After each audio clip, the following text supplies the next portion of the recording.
Hello friends, તમારું સ્વાગત છે કીર્તિ સોમ કુકિંગમાં। આજે આપણે કૂક કર્યા વગર કોકોનટ ચોકલેટ બરફી બનાવશું। તો ચલો જોઈ લઈએ કેવી રીતે બનશે।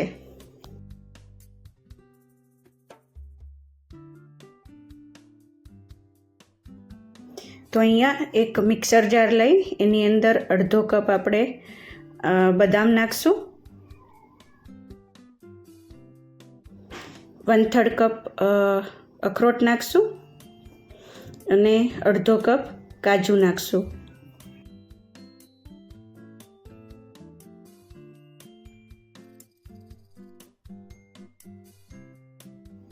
વન થર્ડ કપ અંજીરના નાના નાના ટુકડા કરીને નાખશું અને મેં અહીંયા 1 કપ જેટલો ખજૂરના નાના નાના પીસીસ કરીને લીધા છે।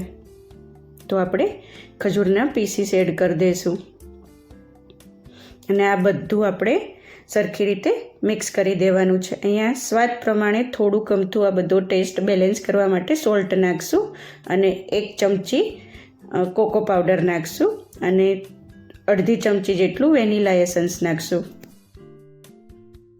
અને આ બધું બરાબર મિક્સ કરી અને એક પેસ્ટ જેવું બનાવી લઈશું। હવે આપણે એક પેનની અંદર 1 કપ છીણેલું કોકોનટ પાવડર લઈ લઈશું।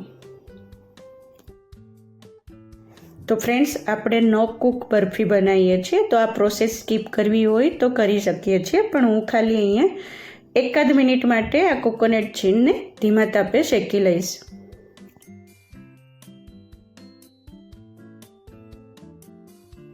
હવે 1 મિનિટ કોકોનટને શેકાવા દીધા પછી એની અંદર અડધો કપ આપણે કન્ડેન્સ મિલ્ક એડ કરી દઈએ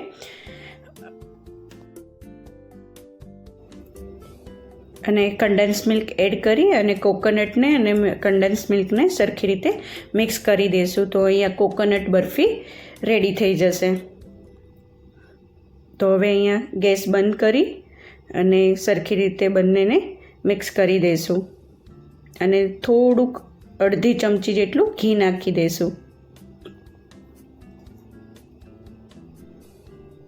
અને બધું બરાબર મિક્સ કરી આ કોકોનટ બરફી હવે રેડી થઈ ગઈ છે। હવે એક ટ્રેની અંદર જે આપણે ડ્રાયફ્રૂટવાળું મિશ્રણ રેડી કર્યું હતું એને પહેલાં એડ કરી દઈશું।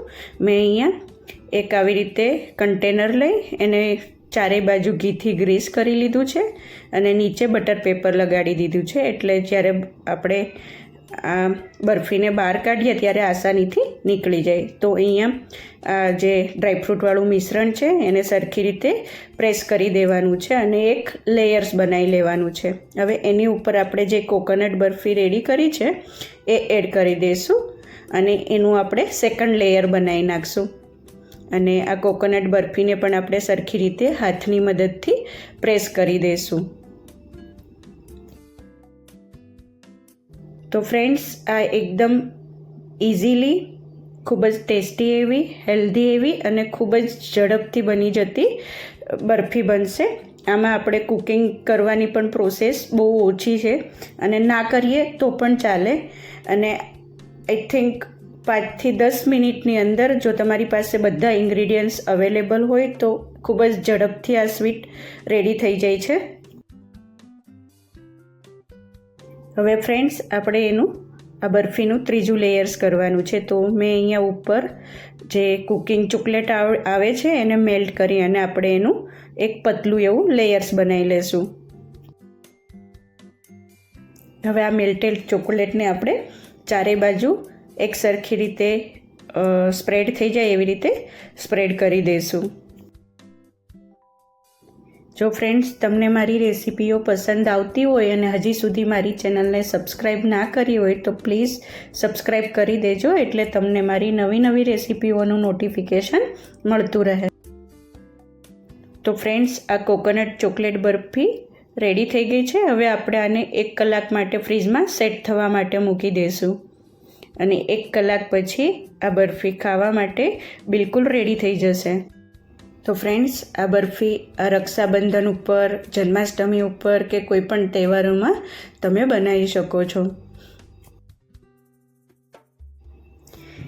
હવે આ 1 કલાક ફ્રીજમાં સેટ થવા દીધા પછી બરફી એકદમ રેડી થઈ ગઈ છે. હવે આવી રીતે નાઈફની મદદથી આપણે ચારેય બાજુથી સેપરેટ કરી દઈશું એટલે આસાનીથી ટ્રેથી છૂટી પડી જાય. હવે આવી રીતે ટ્રેને ઊંધી કરી અને આપણે બરફીને બહાર કાઢી લેશું.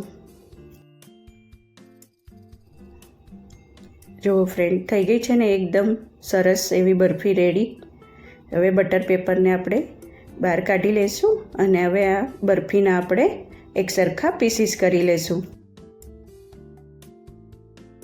તો ફ્રેન્ડ્સ આ આપણી 3 layers coconut chocolate barfi ready છે. નાના મોટા બધાને ભાવે એવી ખૂબ જ ટેસ્ટી એવી બની છે. તો આપણે હવે આના નાના પીસીસ કરી લઈએ. તો આવી રીતે નાઈફની મદદથી પહેલાં સેટ કરી લઈશું અને પછી આપણે એના આવી રીતે પીસીસ કરી લઈશું.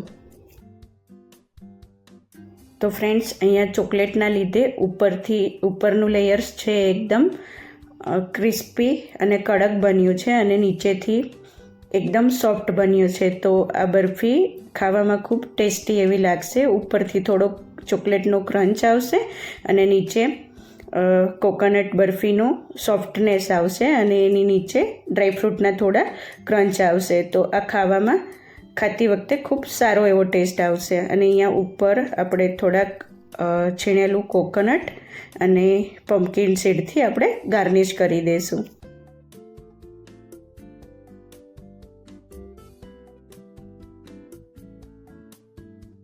તો friends coconut chocolate barfi ready છે. જો તમને મારી આ રેસીપી પસંદ આવી હોય તો પ્લીઝ લાઈક કરજો, શેર કરજો અને સબસ્ક્રાઈબ કરજો.